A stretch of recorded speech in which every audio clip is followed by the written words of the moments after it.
काही ना काही आमच्या मागे लागलेलंच आहे. आता 2 दिवस झाले बिट्टूला बरं वाटत होतं, पण कालपासून तिला परत त्रास व्हायला लागला. तिला कशाचा त्रास होतोय याचा व्हिडिओ मी उद्या परवा टाकणार, कारण की हा होळीच्या दिवसचा व्हिडिओ आहे म्हणून मी आज अपलोड करते. या आधीचे व्हिडिओ मी 2-3 दिवसांनी पोस्ट करणार. हाय मित्रांनो, तुम्हा सर्वांचं माझ्या युट्यूब चॅनलवर स्वागत आहे. कशा आहात तुम्ही सर एकदम मजेतच असाल तर आज आहे होळी. होळीच्या तुम्हा सर्वांना खूप साऱ्या शुभेच्छा. आज बिट्टूची स्कूलमध्ये जायची अजिबातच इच्छा नव्हती. कालच तिने मला सांगून ठेवलेलं, कारण की कालपासूनच तिची तब्येत एवढी बिघडलेली. पण माझी इच्छा होती की होली सेलिब्रेशन आहे तर तिने सर्व तिच्या फ्रेंड बरोबर होली सेलिब्रेशन करावं. कारण तिला थोड्या वेळाने त्रास होतो. उठल्याबरोबर ती जरा बरी वाटत होती म्हणून मी तिला स्कूलमध्ये पाठवलं आणि आज स्कूलचा टायमिंग 12 वाजेपर्यंतच होता. जेव्हा मी तिला स्कूलमध्ये आणायला गेली ना त्यावेळेस मी तिला अजिबातच ओळखलं नाही, कारण की पूर्ण चेहरा काळा झालेला आणि सर्व मुलं पूर्ण काळे दिसत होते. बिट्टू कुठली आहे ते समजत नव्हतं. शेवटी तिने मला आवाज दिला की मम्मी मी इथे आहे. फ्रेंड सोबत होळी खेळून बिट्टू एवढी खुश होती ना, मला देखील वाटलं की चला आज मी तिला पाठवलं, बरं केलं.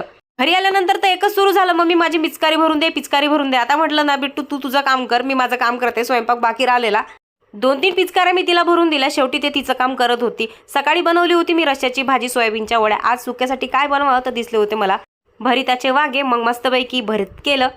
स्कूलमधून आली ना तेव्हापासून तिला बरं वाटत होतं, पण आता परत तिला त्रास व्हायला लागला. तिची ती अवस्था बघून ना मला देखील रडायला येत होतं, कारण की तिला त्रासच तसा होत होता. आणि तिला त्रास व्हायला सुरुवात झाली की ती 1-1, 1.5 तास मला घेऊन बसायची. तसं तर ते कालपासूनच सुरू आहे, त्यामुळे कालपासून माझं अजिबातच मूड नाही आहे, कारण की तिला बरं नसलं नाही की मला अजिबातच करमत नाही आणि ती खूप रडते. त्यामुळे तर कोणत्या कामात देखील मन लागत नाही आहे. त्यामुळे आज मी अजिबातच सण बनवला नव्हता. होळीसारखी होळी. तुम्ही इथे बघत असाल की माझ्या चेहऱ्यावर पूर्ण 12 वाजलेले. ज्यावेळेस तिला त्रास होत होता ना त्यावेळेस मी 1.5 तास तिला माझ्या जवळच घेऊन बसवलेलं. मग तिला बरं वाटत होतं, ती खेळायला लागली. मग मी माझ्या कामाला लागली, किचन वगैरे आवरून घेतलं. बरं वाटायला लागलं ना की असं वाटत देखील नाही की बिट्टूला असा त्रास होतोय. सकाळपासूनचा हट्ट सुरू, मला वरण भात खायचंय. मग काय सर्व काम धंदा सोडून मी पहिला वरण भात टाकला. इथे त्यांनी तिची पिचकारी घेतली, मग काय तिला बघवते का? ती मात्र त्याच्या प्रत्येक सामानाला हात लावेल, पण त्याने तिच्या सामानाला अजिबात हात लावता कामा नये. लगेच त्याच्या हातामधली हिसकून पिचकारी घेऊन आली. तू साला भोळा दिखता है लेकिन है एकदम होशियार हो लुच्चा.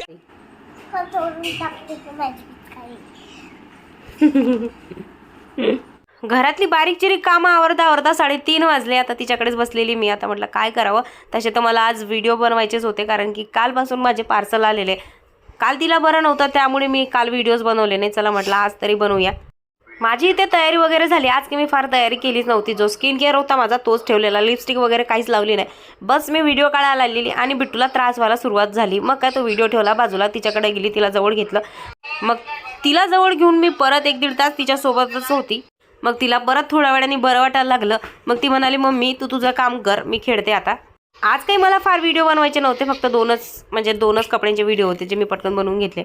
मी रूममध्ये बसलेलीच होती आणि हिला कुठून होमवर्कची आठवण आली काय माहिती. तसं तर आम्ही होमवर्क तिचं ट्युशनवरून आल्यानंतर मी घेत असते रात्री स्वयंपाक वगैरे झाल्यानंतर, पण आज तिला लवकरच करायचं होतं. मी न म्हणता बुक घेऊन आली आणि तिचं मस्त होमवर्क करायला सुरुवात केली. आज तिचं जे होमवर्क होतं ते होतं ल आणि व. पहिला तर गपचूप लिहिलं, नंतर म्हणाली मला इथे डॉट वगैरे लावून दे तरच मी लिहिते. मग मी तिला डॉट लावून दिले. बिट्टू तर बिट्टू आहे. अभ्यास करता करता म्हणाली मला झोप आली नाही, मुद्दाम नाटक करत होती. नाही ते राहू दे, अभ्यास पहिला झोपून घे.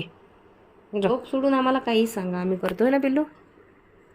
ल से लड्डू.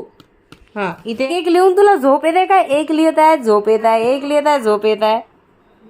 नाही गादीवर नाही लिहायचं, इथे लिह. अशा रीत्या आज तिने स्वतःचं होमवर्क स्वतः कंप्लीट केलं. नाही तर मला थोडीफार मदत करावीच लागते. आज मॅडम म्हटलं स्वतःचं होमवर्क स्वतः करत आहेत ना तोपर्यंत आपण आपलं काम करूया, कारण की कालपासून घड्या पण मी केल्या नव्हत्या. ज्यावेळेस मुलांना बरं नसते ना त्यावेळेस आपलं देखील कोणत्या कामात मन लागत नाही. टीचर अच्छा हमको सिखा रिया है. टीचरचं नाव घेतलं ना की बिट्टू डायरेक्ट एकदम सरळच होते. बिट्टू जर रिकामे कामं करत असेल आणि माझं ऐकत नसेल त्यावेळेस मी शस्त्र वापरत असते. टीचरचं नाव घेते त्यावेळेस बिट्टू जेही काम करत असेल हातातलं ते सर्व सोडून देते आणि गपचूप बसते. तशा तर तिच्या टीचर रागवत वगैरे काहीच नाही, तिच्यावर खूप प्रेमाने वागवतात. पण मी तिला म्हटलं ना, मी टीचरला सांगते की त्यावेळेस मग ती लगेच शहाणी मुलगी होते.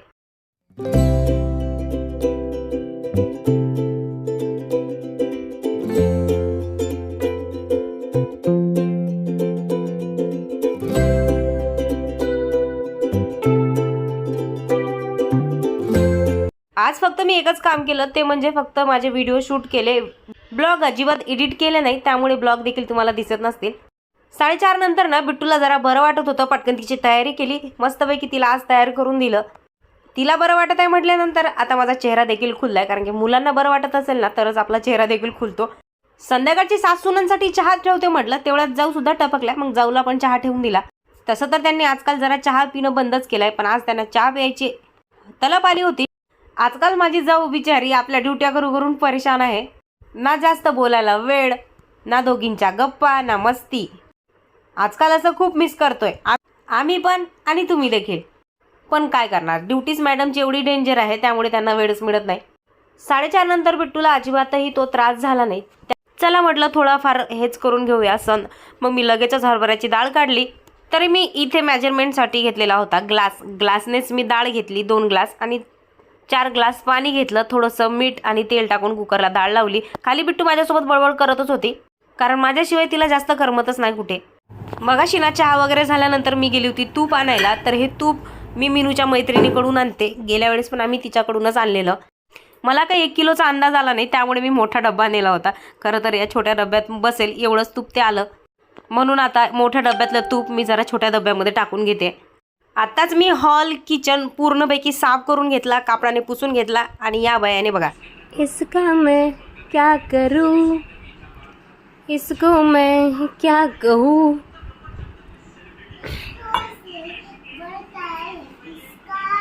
ओ माय गॉड, याला पण त्या डॉलीचं घर बनवलं हिने. किती डेंजर मुलगी आहे. आता घरी कोणीच नाही, सासूबाई गेल्या बाहेर. आर्यन घरी होता, तो पण बाहेर गेला. आणि मीनू आली, मीनू पण बाहेर गेली, जरा तिला काम होतं.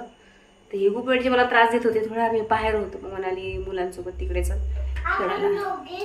बाहेर होळी झाली आहे, तर पूर्ण धूळ झालाय. त्यात मी कांदे पण कट केले, तर आमच्या दोघींच्या पण डोळ्यात आसू येतं. हो गेलं, तिच्या पण डोळ्यात गेला. तर ती खूप त्रास देत होती. तर तिला म्हटलं तू इथे बस, म्हणजे माझं काम पण होईल आणि हिच्याकडे लक्ष पण. बस, निघालं का डोळ्यामधला, इथेच बस. हा भज्जे 2-3 शिट्या झाल्यानंतर मी पटकन इथे पुरण बनवून घेतलं. सारची भाजी केली. साध्या चपात्या पटकन बनवून घेतलेल्या, फक्त राहिलेलं ते थोडंसं तळत, म्हणजे भजे, कुरड्या आणि थोडेसे बोंगे वगैरे असं. मी बाकीचं काहीच घेतलं नाही. माझ्या प्लेटमध्ये फक्त पुरणपोळी घेतली, साधी चपाती आणि सार. मी पुरणपोळी खाते म्हटल्यानंतर बिट्टूला देखील पुरणपोळी खायची आवड निर्माण झाली. जेवण झाल्यानंतर आम्ही दोघींनी बाहेर वगैरे फेऱ्या मारल्यानंतर मस्त इथे आमचा टाइमपास सुरू होता. आर्यन बाथरूममध्ये बराच वेळ होता. बिट्टूला वाटलं काय करत आहे, शोधायला गेली तर दिसले बनून, लगेच घेऊन आली धावत इकडे. असा होता माझा आजचा दिवस. ब्लॉग आवडला असेल तर लाईक सबस्क्राईब करायला विसरू नका. भेटूया पुढच्या ब्लॉगमध्ये. तोपर्यंत टाटा बाय बाय.